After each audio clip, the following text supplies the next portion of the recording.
بہت شکریہ، بہت شکریہ. میں سجاد برکی صاحب میرے پرانے دیرینہ دوست, most trusted friend of Imran Khan in the United States of America, always جناب since شوکت خانم days also. Qasim Khan sorry صاحب میرا اچھا دوست بلوچستان سے, جس نے آج بلوچستان کا حق ادا کیا, بڑی تفصیل سے آپ لوگوں کو وہاں کے معاملات سے آگاہ کیا.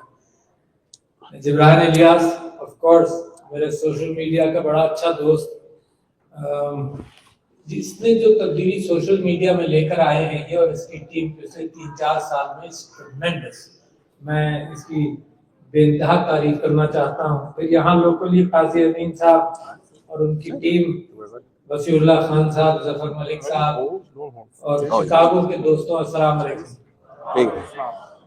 میں آپ سب کا مشکور ہوں کہ آپ تشریف لائے اور بہت سارے لوگ بڑی دور دور سے آئے, اور میرے پاس اتنی اچھی خوبصورت گفتگو کے بعد کہنے کو بہت کم ہے.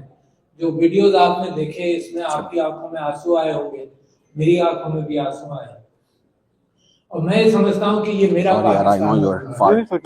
میں یہ آپ سے کہنا چاہتا ہوں کہ یہ اس میں ہر محنت کا خطرہ, ہر آپ کا جو کلمہ ہے, جو بات ہے, جو کوشش ہے, وہ ایک سب ایک بڑے پاکستان کی تعمیر کی طرف لگ رہی ہے.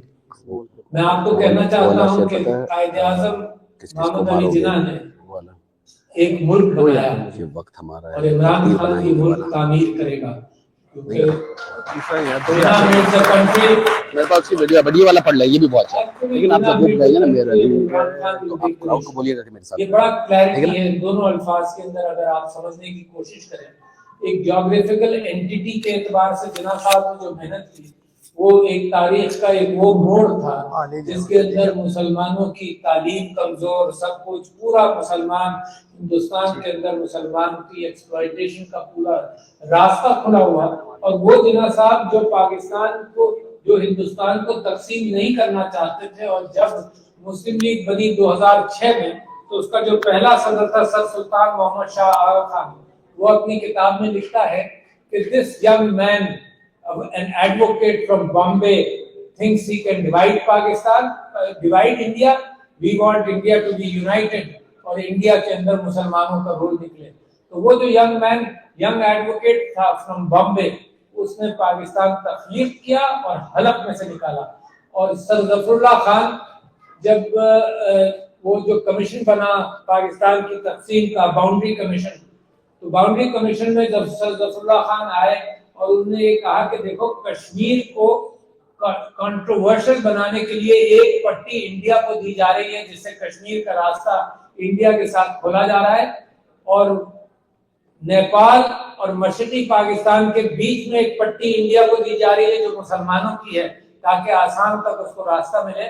تو ظفر اللہ خان صاحب نے آ کر یہ کہا کہ جی آئی ڈونٹ وانٹ, یہ جسٹس منیر کی کتاب ہے فرام جناح ٹو ضیاء, اس میں انہوں نے لکھا کہ ظفر اللہ خان صاحب نے یہ آ کر کہا کہ جی we should not accept that division of Pakistan and India. تو قائد اعظم محمد علی نے کہا I want Pakistan at every cost, at all cost. مجھے آج پاکستان چاہیے, کیونکہ اگر پاکستان اب نہیں بنا تو یہ پاکستان بنے گا نہیں. تو hats of two Quaid Azam, but the continuation of that struggle وہ عمران خان کا بالکل واضح میرے ذہن کے اندر بڑا کلیئر, اور آپ تاریخ دیکھ لیجیے تو آپ کو بڑی کلیئرٹی سے نظر آئے گا معاملہ کہ جب سے پاکستان بنا. اچھا میرے پاس تو اتنی ساری چیزیں آپ سے بات کرنے کے لیے, تو تیزی سے گفتگو کروں گا تاکہ آپ میرے ساتھ چلیں. دوستوں کے ساتھ, محبت کرنے والوں کے ساتھ جب ملاقات ہو تو دل چاہتا ہے آدمی دل کھول کر رکھ دے ان کے سامنے, اور جو کچھ کہہ سکتا ہوں وہ کہہ دوں, مگر وقت اجازت نہیں دیتا ہے اس بات کی. تو میں جو بات پہلے بعد میں کہنے چاہ رہا تھا وہ اس سلسلے کی کڑی بن جاتا ہے کہ پاکستان کے اندر پھر حادثاتی جمہوریت آئی. اچھا یہ بڑی عجیب سی کیفیت ہے کہ انسیڈنٹل اور ایکسیڈنٹل جمہوریت آئی, اور یہ میں بہت جگہوں پر اب کہنا شروع کیا ہے. اور اس کی شروعات ایک کتاب ہے, یہ ڈیرن ایسیموگلو اور جیمز رابنسن کی کتاب ہے the economic origins of democracy and dictatorship. اس کے اندر وہ یہ کہتا ہے کہ جو جمہوریت کی اسٹرگل ہے یہ ایلیٹ کلاس سے حقوق چھیننے کا مسلسل سٹرگل ہے. اور وہ انگلستان کی مثال دیتا ہے کہ انگلینڈ کے اندر بادشاہ سے ہاؤس آف لارڈز نے تھوڑا سا لیا, پھر ہاؤس آف کامنز نے لیا, اور آج تک وہ ایلیٹ سے کھینچا جا رہا ہے, اور دنیا میں ایلیٹ سے طاقت کھینچی جا رہی ہے. دنیا میں ایلیٹ ایکسپلائٹیشن بہت ہے, ساری جمہوریتوں کے اندر ہے. تو یہ مسلسل ایک سٹرگل ہے. اچھا, یہ سٹرگل چلتا ہے اس انداز سے کہ کبھی جب عوام اچانک جاگ جائیں تو ہوتا یہ ہے کہ تھوڑا سا ان کو کنسیشن دے دیا جاتا ہے, اور پھر جب ایلیٹ محسوس کرتی ہے کہ نہیں اب پھر یہ سو رہے ہیں تو وہ کنسیشن واپس بھی لے لیا جاتا ہے. مگر اس کے اندر وہ ایک نیا فینومینن لاتے ہیں جو پورا پاکستان کے اوپر اترتا ہے. وہ یہ کہتے ہیں کہ کبھی ایکسیڈنٹ سے بھی جمہوریت آتی ہے. اور میں آپ کو بتانا چاہتا ہوں کہ جب پاکستان بنا تو قائد اعظم محمد علی جناح اور لیاقت علی خان, جن حادثات کی وجہ سے لیاقت علی خان کو شہید کیا گیا, that was the first شہادت, that was the first serious attack on possible democracy, کہ جب لیاقت علی خان کو شہید کر دیا گیا. اس کے بعد گریجوئل انکروچمنٹ ہوتا رہا from Ayub Khan. He was the chief of army staff for a long time. اور 58 میں ننگا کیپچر ہو گیا جمہوریت کا, ننگا naked capture in the form of martial law. اب یہ کیپچر چلا 58 سے لے کر 1969 تک, جب تک ایوب خان صاحب اقتدار میں تھے, اور اس کے بعد یحییٰ خان صاحب آئے. پھر ایک حادثہ ہوا.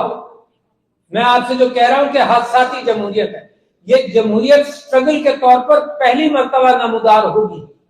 سٹرگل کے طور پر پاکستان میں جمہوریت نمودار نہیں ہوئی. پھر حادثہ ہوا کہ کون سا, مشرقی پاکستان ہم سے کٹا, تو جمہوریت بھٹو صاحب کی فارم میں آئی. جیسی بھی آئی جمہوریت آئی, اور ایک آئین بنایا بھٹو صاحب نے 1973 کا. اب بریلینٹ مین, ان کی کمزوریاں اور ان کی غلطیاں ایک طرف رکھیے, بٹ بریلینٹ مین, اور کریڈٹ دیجیے تاریخ میں انصاف کے اعتبار سے, تو 1973 کا آئین بنایا اور اچھا بنایا. بٹ پھر الیکشنز کے اندر جب دھاندلی ہوئی تو ضیاء الحق صاحب نے ٹیک اوور کیا فار نو رائم اور ریزن, جبکہ اس کا سلوشن تھا الیکشن. ذہن میں رکھیں, اس کا سلوشن تھا الیکشن. پھر یہ کیپچر ہوا دوبارہ, پاکستان کی جمہوریت جو 6-7 سال چلی تھی اس کا کیپچر ہوا. حادثے کے بعد 6-7 سال چلی, پھر کیپچر ہوا. پھر 11 سال 9-10 سال ضیاء الحق صاحب کی 1977 سے لے کر 1988 تک 11 سال چلی. پھر حادثہ ہوا, ضیاء الحق صاحب کا پلین کریش. پھر جمہوریت واپس آئی, پھر مکس جمہوریت آئی. یعنی آئی جی آئی جو بنائی گئی, جس طرح سے بنائی گئی آپ سب واقف ہیں, ہائیبریڈ حکومت چلتی رہی, فوج کی انٹرفیرنس چلتی رہی, اور پھر ننگا کیپچر کیا مشرف صاحب نے. پھر اگین حادثہ ہوا, اور بے نظیر بھٹو کی جو اسیسینیشن ہوئی, پھر ہائیبریڈ جمہوریت آئی. اور دوبارہ for the fourth time in the history of Pakistan there is a recapture by the elite. اور وہ ایلیٹ ہماری اشرافیہ کون ہے؟ کرپٹ لوگ ہیں اشرافیہ. ہماری ڈیفنس سروسز ہیں اشرافیہ, ہماری بیوروکریسی ہے اشرافیہ, ہمارا ایلیٹ ہے اشرافیہ. ہمارا یہ سارا جو جن لوگوں کے خلاف عمران خان صاحب نے آواز اٹھائی, اور وہ ایک خوش فہمی میں تھے, اللہ تعالیٰ نے ان کے دل میں خوش فہمی ڈالی تھی کہ سب کا مقابلہ کرو, اور اس بیچارے نے اور آپ کی پارٹی نے سب کا مقابلہ کیا, اور نتیجہ یہ ہوا کہ اللہ نے پھر پناما بھی گود میں ڈالا. مگر اس کے ساتھ ساتھ یہ ثابت ہوا کہ یہ قوم ابھی جمہوریت کے لیے کھڑی ہونے کے لیے تیار نہیں ہے, کہ پناما بھی دفن ہو گیا. پناما کے اندر جو کوئی چوری ہوئی, آج بھی کوئی اس کا جواب نہیں دیتا. بھائی تمہارے پاس پیسے کہاں سے آئے تھے؟ کبھی قطری خط آتا ہے, کبھی کچھ آتا ہے, یہ جواب آج تک کسی نے نہیں دیا کہ کہاں سے آئے پیسے. تو جمہوریت کا یہ ریکیپچر ہے, اور یہ پہلی مرتبہ میں آپ سے کہہ رہا ہوں کہ عوام الناس کے اور قوم کے نیچے سے جمہوریت کا سٹرگل ہے. This is the first time. Therefore, please, میں ہسٹری کو کہتے, ہسٹری تو جانتی ہے, ہسٹری کو کیا کہنا. میں سمجھتا ہوں جنہوں نے قبضہ کیا ہوا ہے, غصب کی ہوئی ہے طاقت, ان کے لیے پیغام ہے کہ this is for the first time the nation is rising. اب how is the nation rising? Let's look at that part. But before I come to that, let me go by my notes also, because then I tend to forget کہ میں کیا آپ سے کہنا چاہتا تھا. میں ایک تو پاکستانی امریکن سے بات کرنا چاہتا ہوں, اور میں آیا کس لیے ہوں یہ بھی آپ کو بتا دوں, اور میری خواہش کیا ہے. Looking practically it's very easy کہ یہ بات میں اور آپ کہیں کہ لوگ نکلیں اور جانے مزید دیں, اور دیں گے. I assure you it's just a matter of time. جیسے جیسے فرسٹریشن بڑھے گی ویسے ویسے جب کوئی نکاسی نہیں ہوگی, کوئی ویٹ نہیں ہوگا, کوئی بات نہیں ہوگی, کوئی ڈائلاگ نہیں ہوگا, تو لوگ یقیناً وہ اختیار کریں گے چیزیں جو ان کو فی الحال اختیار نہیں کرنی.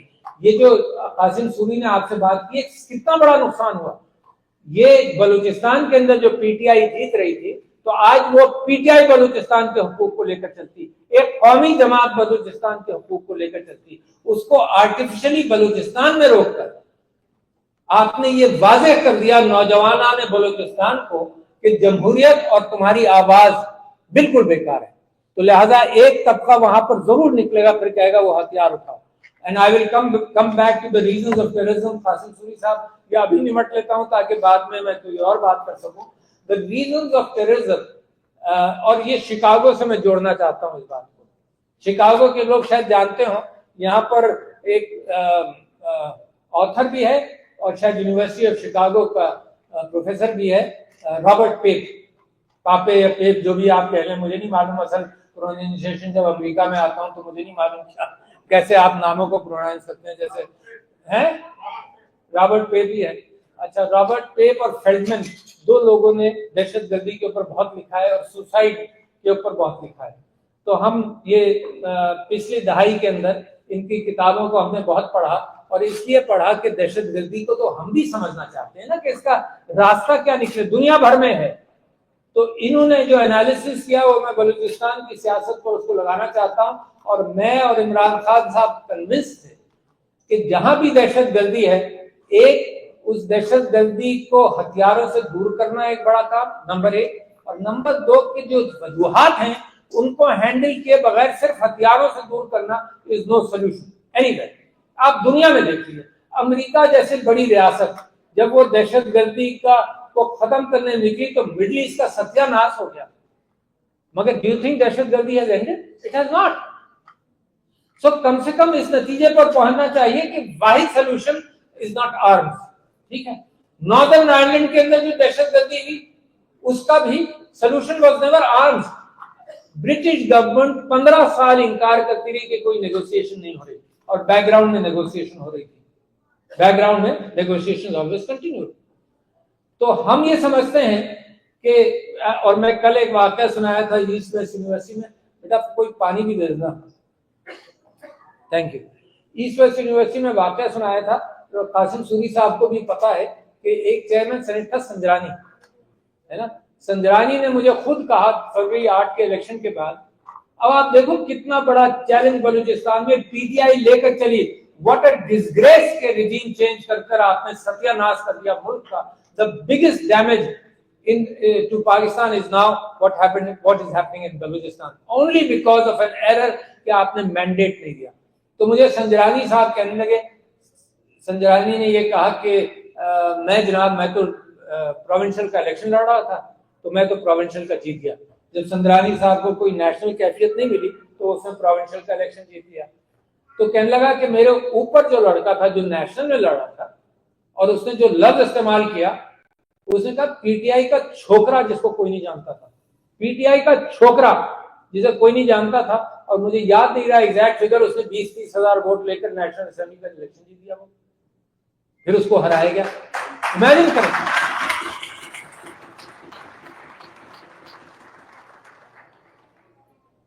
تو جناب علی کتنا بڑا ڈیمیج ہوا. اگر وہاں سے پی ٹی آئی کے نوجوان الیکٹ ہوتے نا تو وہ بلوچستان کے رائٹس پر آج وہ ہوتے چیمپئن, دہشت گرد کو کوئی پوچھ نہیں رہا ہوتا. امیجن کریں یار کتنا بڑا نقصان میرے ملک کا ہو گیا. تو یہ رابرٹ پیک اور فیلڈمن نے ہمیشہ یہ کہا کہ اگر سوسائڈ کے حوالے سے لوگ نکلتے ہیں تو ایک تو مذہبی کیفیت یہ نہیں ہے, دوسری بات یہ کہ لوکل ایشوز کو ہمیشہ the biggest issue with these gentlemen have pointed out is the fact کہ لوگوں کو جب یہ احساس دلایا جائے کہ تمہاری زمین پر قبضہ ہو گیا, that's the biggest incentive for terrorism کہ اٹھا کر مارو اور ان کو نکالو. تو یہ احساس دلانا ضروری ہے کہ زمین پر تمہارا قبضہ ہے, تمہارے اوپر جو لوگ حکمرانی کر رہے ہیں وہ تمہارے وسائل کو کھینچ رہے ہیں. اور اس وجہ سے Balochistan has been continuously sensitive on Gwadar for example, اور یہ کہ بھائی ریکارڈنگ اور یہ ساری چیزیں تم